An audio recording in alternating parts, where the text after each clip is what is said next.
Flawedcast episode 169. There's something happening here. In the final analysis, the question of why bad things happen to good people translates itself into some very different questions. No longer asking why something happened, but asking how we will respond. What will we intend to do now that it happened? Pierre Teilhard de Chardin. Flawedcast. Get in the arena. Hey everyone, good afternoon, good evening, all of our blessed, esteemed, critical thinking Flawedcast Nation. Want to thank you and welcome you for coming back to another episode of Flawedcast. Right off the top, Carl is MIA this week, so I'm carrying the torch, and I'm going to try to be brief, and I'm really not going to try to be exhaustive about things, but I think we need to have a discussion. I do want to say, hey, sorry about last week.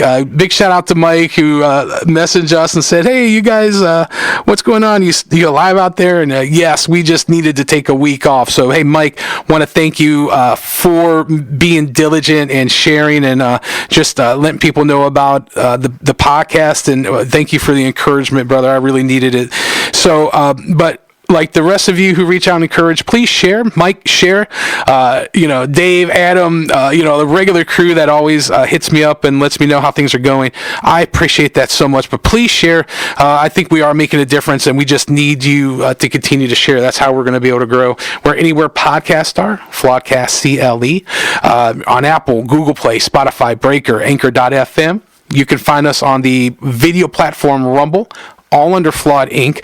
You can find us on the Project Mockingbird social media, Facebook, Twitter, Instagram. We're on Getter and also Gab, all under Flawed Inc. In the description of this episode, no matter where you're listening, there is a link to my Amazon author page where you can get a copy of my book, Smith's Heart of Man Repair Manual. Please do if you haven't already. Greatly appreciate that. And our email is flawedinccle@gmail.com. Make sure that if you have any questions, comments, or concerns, that you can send them there, or you can hit us up on our social media. But just going to kind of get into this episode, and there's a couple things that just observing the last couple weeks, and I have this article. We were going to do this last week, but like I said, we just needed some downtime.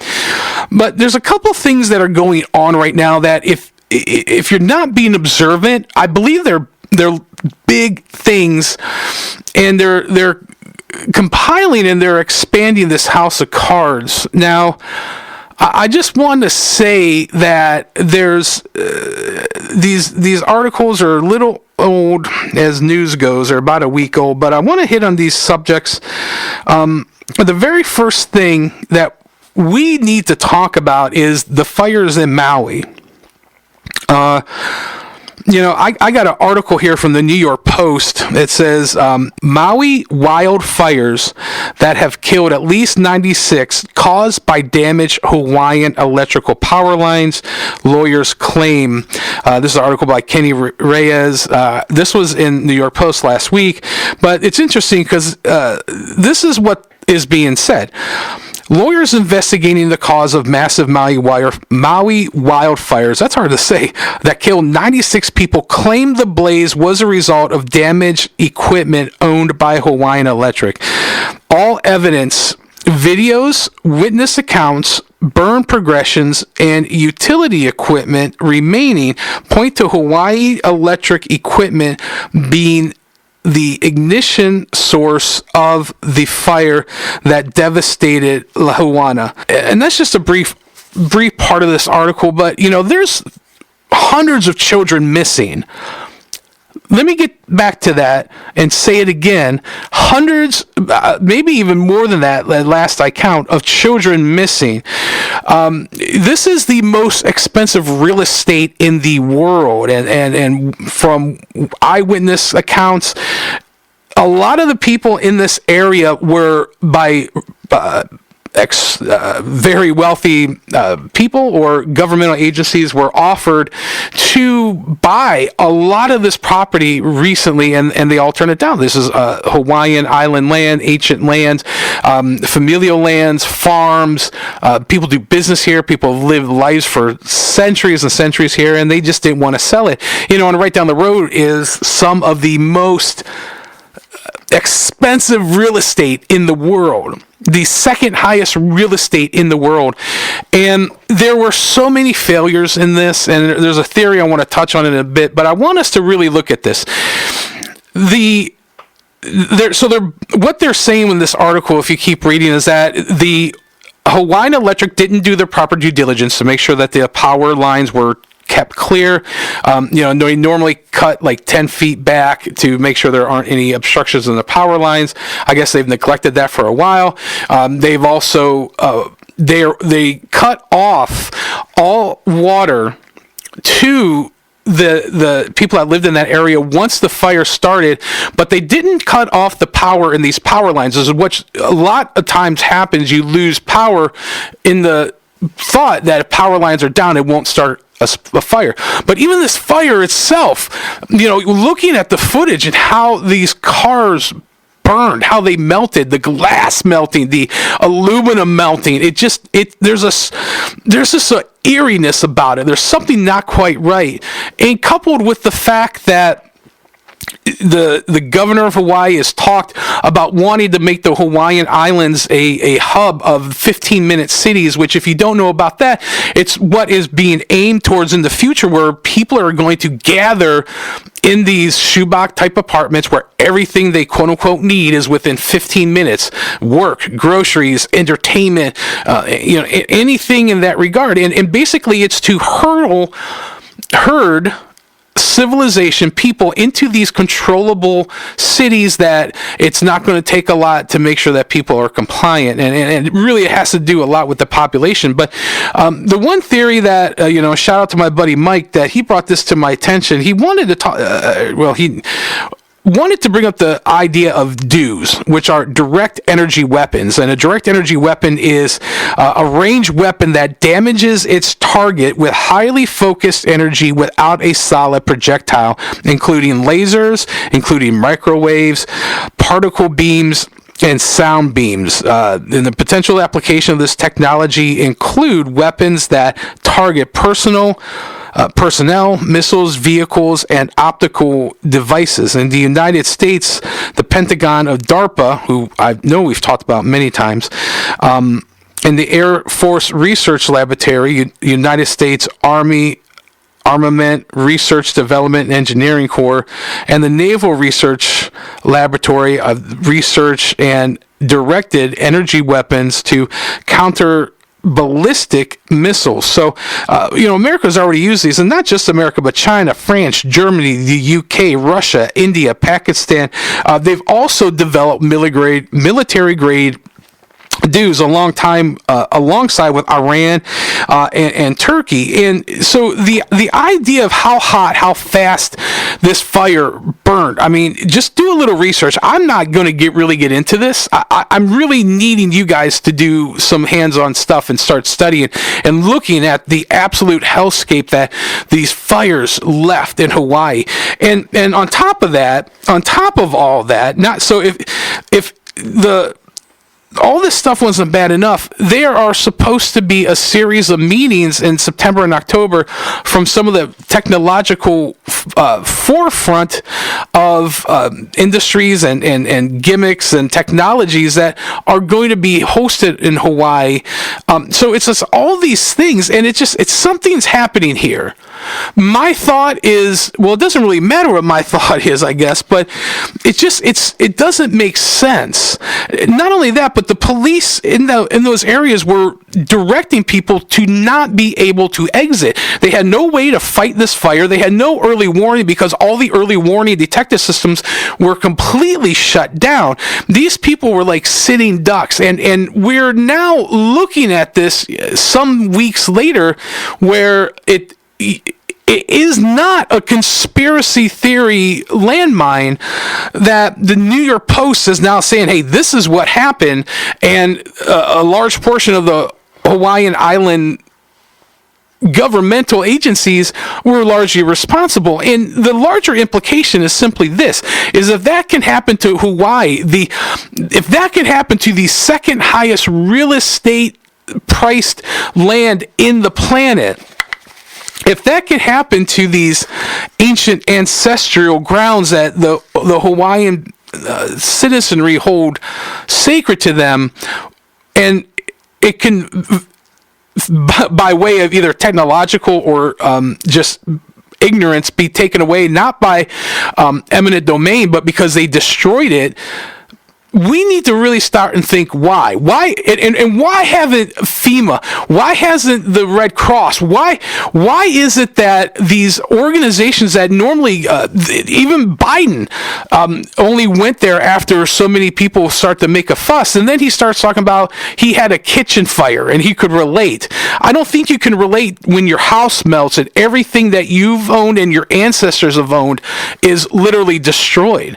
And this is absolute hubris. And then you have, celebrities like Oprah Winfrey and The Rock trying to gain, to get people to donate to these organizations that usually, at best, will give a very slight percent of what is raised. And I'm thinking, you got a billionaire and a multi-millionaire there begging people for money. And even, once again, it was Oprah Winfrey and Dwayne Johnson, The Rock, who I know has, familial heritage ties to that portion of the world. And it's like, it's just hubris, and it's just something that we need to think of. There's, the people are just too passive right now with all this stuff happening.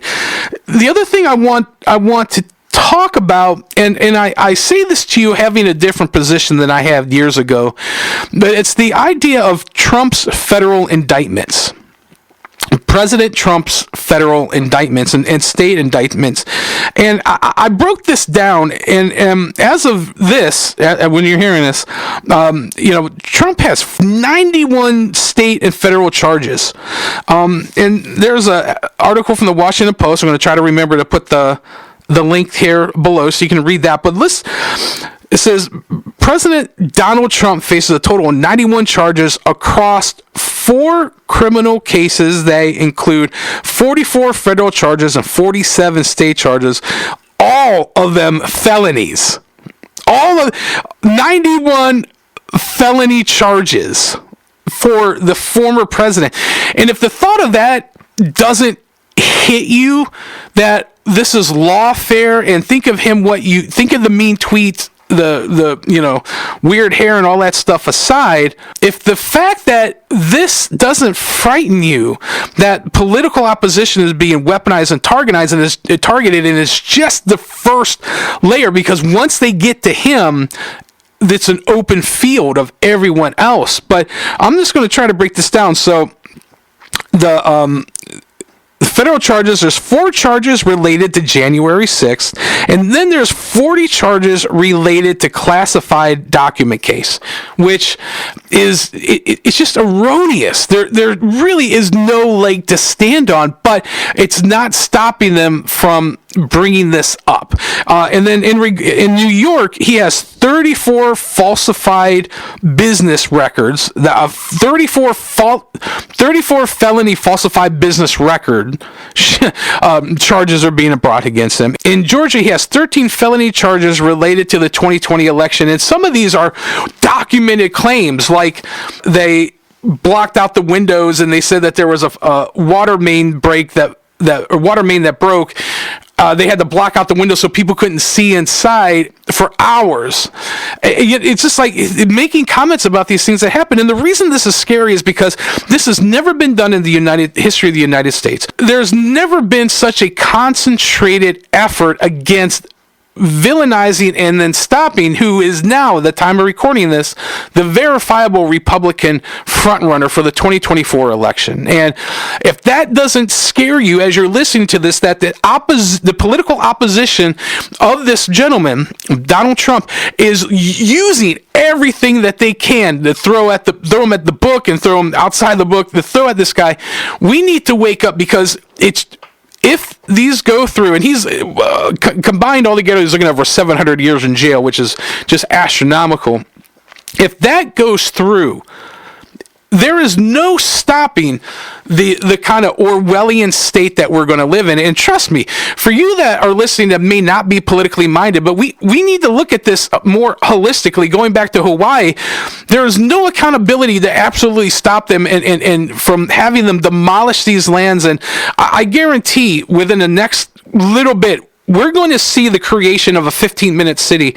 I believe that, and even the governor of the state of Hawaii says that he wants Hawaii to be on the technological forefront, which includes these ideas of 15-minute cities. Once again, look it up. It's a thing. But we need to be horrified at the prospect of what's going on with Donald Trump. At this point, I don't believe my endorsement of his presidency, him running again, is there. He has not earned it. Right now, I'm really liking RFK.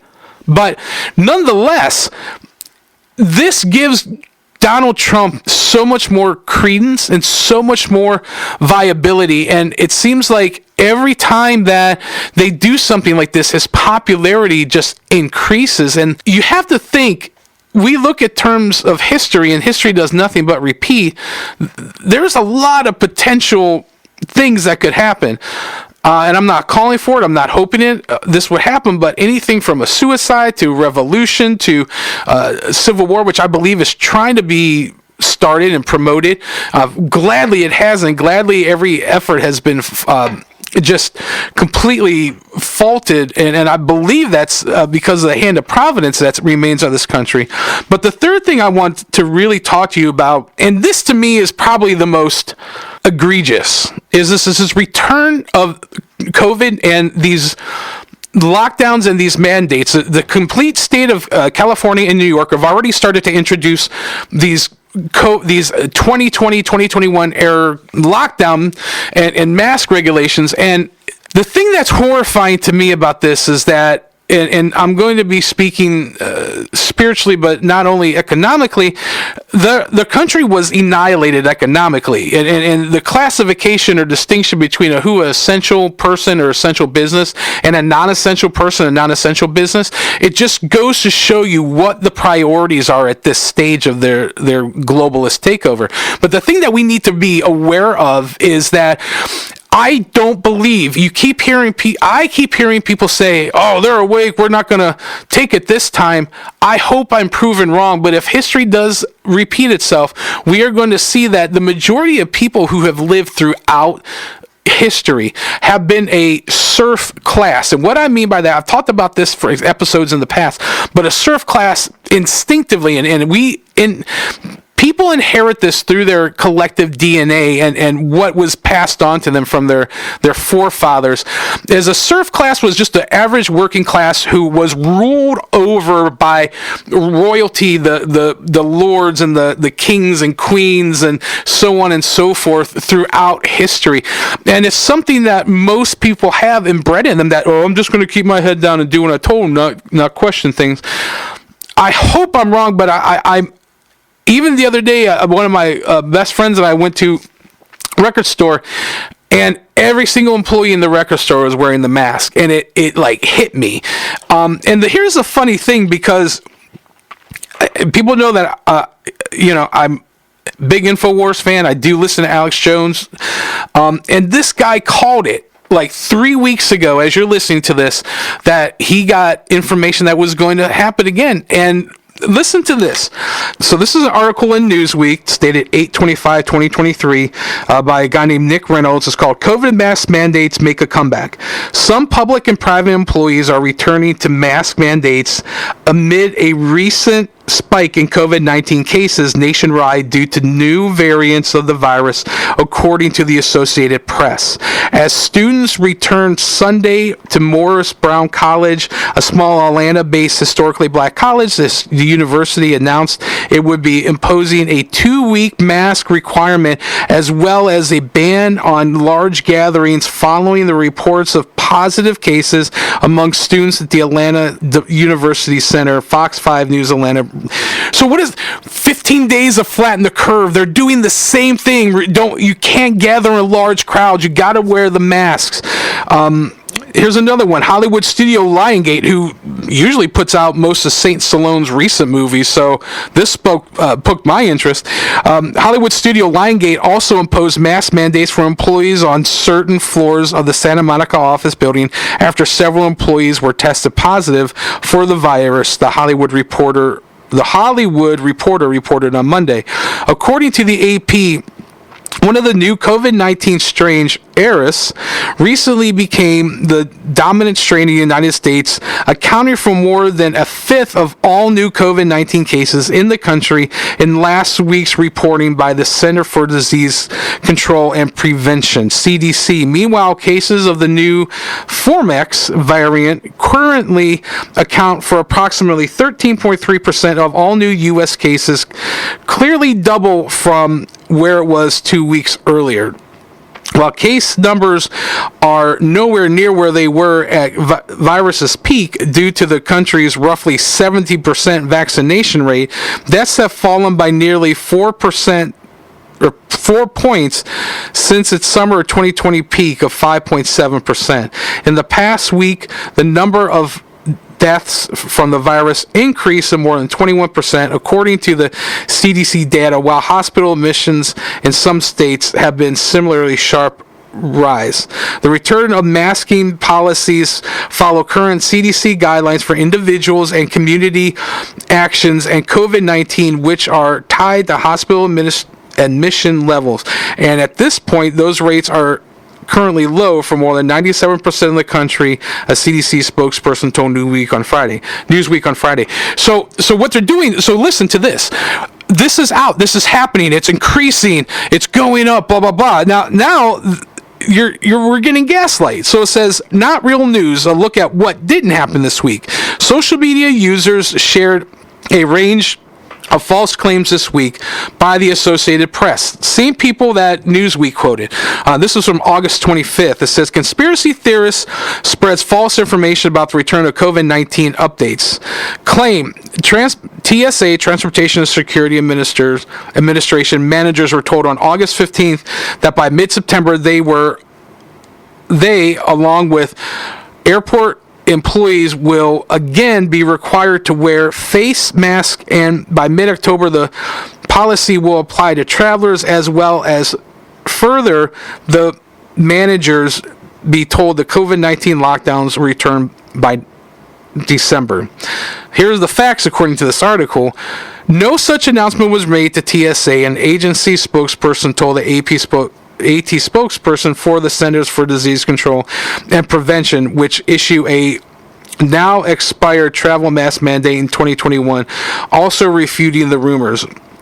The claim originated on August 18th episode of the Alex Jones Show, where its namesake host made an anonymous high-level manager in the TSA and an unnamed Border Patrol contact source told him about the alleged announcement. Jones is known for spreading conspiracy theories. So what they're telling you here is that none of that happened. But as we can see when we read Newsweek, they quoted the AP, which is the same news organization that's telling you it is happening. It's called gaslighting. When it's like, somebody pissing in your face and telling you it's rain. And this is what's happening. There's this, Orwell called it doublethink in 1984. But, I want to be able to speak and say there's something happening. There's these things that are happening right now, and you may be, and you probably are, someone who's listened to us any amount of time, be somebody who is observing these things and noticing these things. But we need to start to speak now to people, to warn them now, to get them ahead of the curve now, because if we don't, we will be thrust back into these mandates, and they will be more dastardly, more aggressive, more all-encompassing than what we saw several years ago. That's a fact. And I think a telltale sign will be the church's response. I think a telltale sign will be a lot of people who claim to be conservatives, especially the leadership, whether or not they go along with this. And I'm not saying that COVID isn't real, sicknesses aren't real. That's not what I'm saying. What I'm saying is that these people who are claiming these have not earned any legitimate currency in which they can exchange their thoughts and theories with us. And we need to have a memory longer than a goldfish in order to keep that in mind. I want to share a verse that really hit me and penetrated last week. And this is from the book of Titus. This is Titus chapter 1, verses 10 to 11 from the Amplified. It said, "For there are many rebellious men who are empty talkers, just windbags, and deceivers, especially those of the circumcised, those Jews who insist that Gentile believers must be circumcised and keep the law in order to be saved. They must be silenced because they are getting whole families by teaching things they should not teach for the purpose of dishonest financial gain. And whether we look at the fact that with what's going on with Maui, which I believe is a prototype of what could happen, whether we're talking about what's going on with Trump and how, once again, that is the prototype of what's going to happen. We see with other figures like Steve Bannon, we see with people like Alex Jones, certainly Tucker Carlson, who was deplatformed from Fox, but is actually gaining a lot more with the show he's doing on Twitter now. We see that if they can take down Trump, nobody is going to be able to speak out any ideological or political differences. And everything that Trump's being accused of, the Democrats have done in the 2016 election. They did in the 2020 election with the Dimple Chads and Bush and within Florida and all that. So there's a long precedence that people challenge these things in these elections. And, once again, one of my favorite Bible verses, Hosea 4:6, my people are destroyed, or my people perish for a lack of knowledge. And it's time that we start to share and give knowledge out and question the narrative, because if we don't, we are going to be hurtled into these 15-minute cities. I'm just telling you, and I want to kind of circle back to last week, when Carl was talking about the heaviness of the evil that he feels. I've heard from so many of you, our loyal listeners, that they can identify with that. And I believe a lot of that evilness is being permeated because we are in this season where the groundwork for this Antichrist system is being laid. I believe that we are narrowing down, and I'm not saying this is going to happen. I'm just saying, really looking at this and really looking at the timeline, we're in that beginning of birth pains. We need to be either, as America that is, need to be either completely erased or be made to be non-effective and lap at the heels of other countries. Even personally, the thing with COVID coming back, my father-in-law, at where he lives, there was a outbreak recently, and it's just, this is happening. There's something happening here. We need to take a look at it. We need to take a look at Maui. We need to hold these people accountable. We need to look at if it was DEW weapons. We need to take a look at why, if it wasn't, which I don't think we'll ever know, but if it was the other way, how are these people complicit and allow this to get on with and get over with? And what are we going to do to help those people? And what are we going to do to prevent that from happening further in the mainland? We need to look at Trump, and whatever side of the aisle you stand on, you need to be aware of that. This is a dangerous precedent that's being set. That if they can go after a former president for trumped up charges, no pun intended, that any of us are vulnerable, and any of us are acceptable to this, and there's no protection outside of the shadow of the wing of the Almighty. And that we really need to be so aware of these potential return of this mandates of the return of the Rona, is what I wrote in my notes. That first time it came out, it was insidious. It was evil. I spoke against it.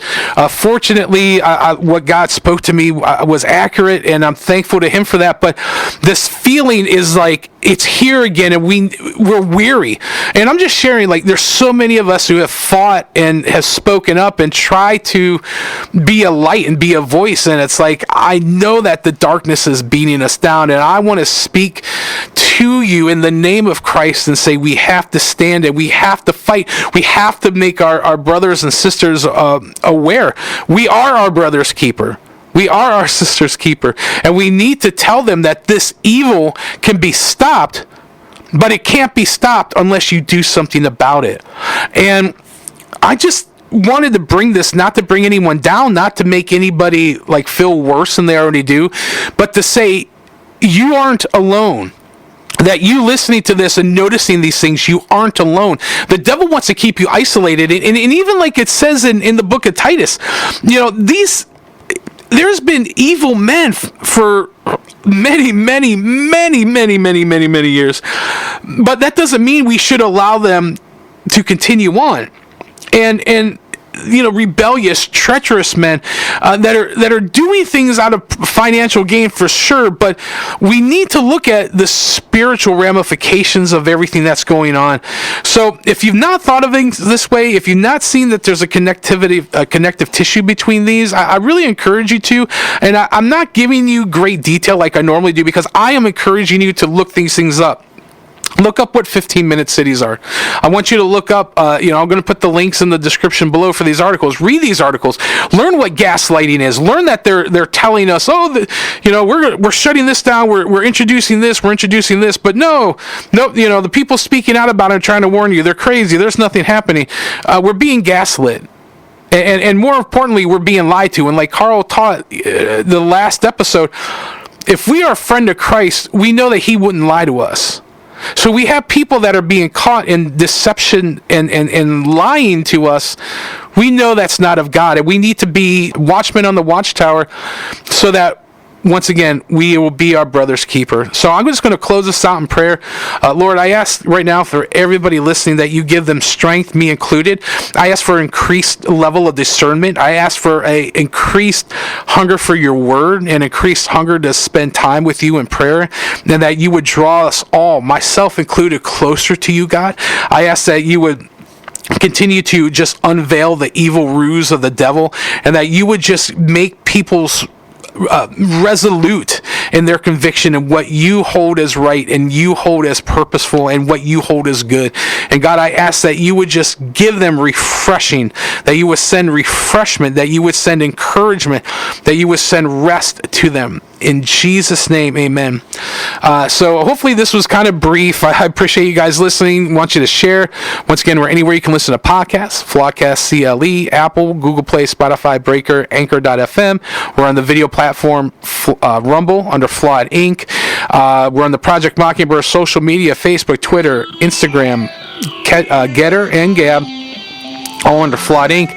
There is a link below to get a copy of my book, Smith's Heart of Man Repair Manual. Appreciate you picking that up. And then our email is flawedinc@gmail.com. And there's something happening here. And what it is ain't exactly clear, but it is if you are paying attention and you're listening to what Holy Spirit's speaking to you.